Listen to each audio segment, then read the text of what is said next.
Hi praise lord, నా పేరు Anand. Welcome to the scripture together YouTube channel. ఈరోజు మనము రోమిల్కి రాసిన పత్రిక 3వ అధ్యాయాన్ని కలిసి చదువుకుందాము. మీ దగ్గర బైబిల్స్ ఉన్నట్లయితే దయచేసి వాటిని తెరిచి చదవండి. ఒకవేళ లేనట్లయితే స్క్రీన్ మీద వాక్యం వస్తుంది, దాన్ని చూసన్నా చదవాల్సిందిగా కోరుచున్నాను. రోమిల్కి రాసిన పత్రిక 3వ అధ్యాయము. అట్లయితే యూదునికి కలిగిన గొప్పతనమేమి?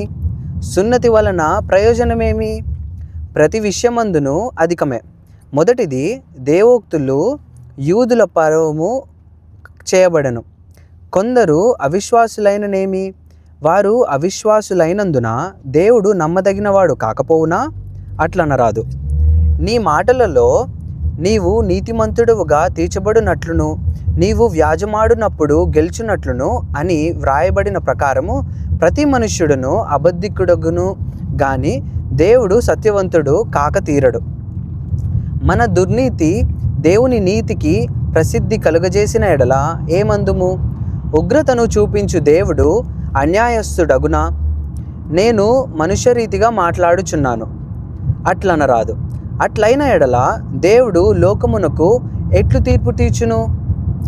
దేవునికి మహిమ కలుగునట్లు నా అసత్యము వలన దేవుని సత్యము ప్రబలిన ఎడల నేనికను పాపినైనట్టు తీర్పు పొందనేలా?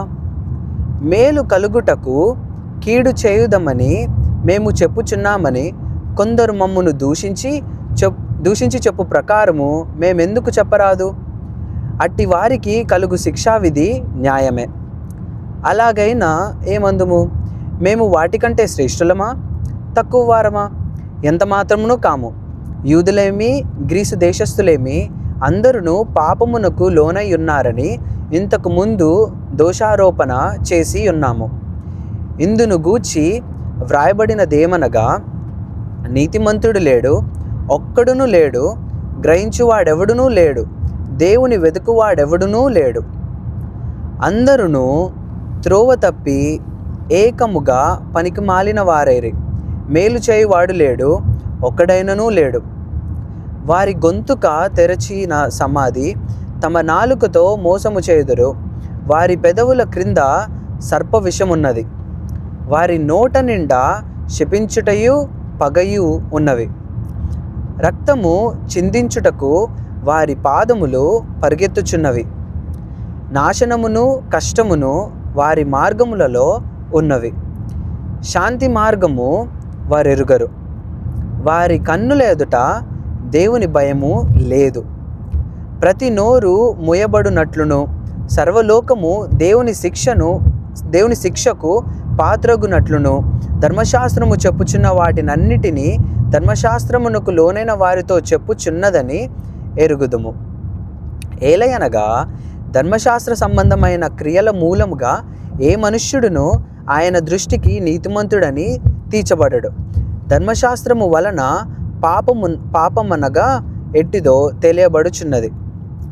ఇట్లుండగా ధర్మశాస్త్రమునకు వేరుగా దేవుని నీతి బయలుపడుచున్నది. దానికి ధర్మశాస్త్రమును ప్రవక్తలను సాక్ష్యమిచ్చుచున్నారు.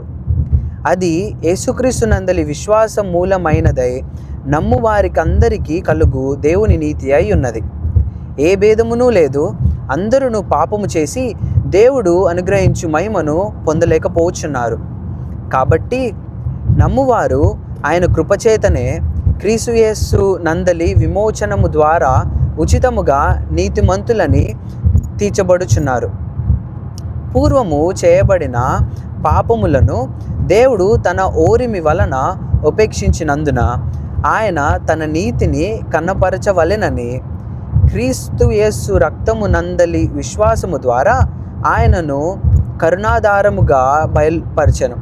దేవుడిప్పటి కాలమందు తన నీతిని కనబరచు నిమిత్తము తాను నీతిమంతుడును యేసునందు విశ్వాసము గలవానిని నీతిమంతునిగా తీర్చువాడునై ఇండుటకు ఆయన అలాగు చేసెను. కాబట్టి అతిశయ కారణమెక్కడా? అది కొట్టివేయబడెను.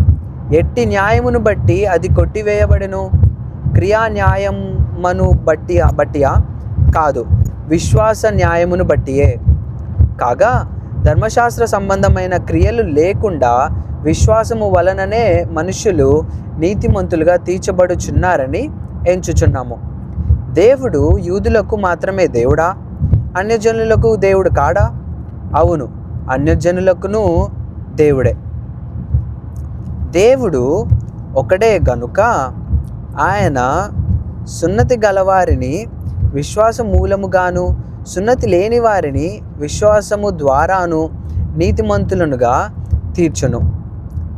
విశ్వాసము ద్వారా ధర్మశాస్త్రమును నిరర్ధకము చేయుచున్నామా? అట్లనరాదు, ధర్మశాస్త్రమును స్థిరపరచుచున్నాము. దేవుడిచ్చిన వాక్యము దీవించును గాక. ఆమెన్.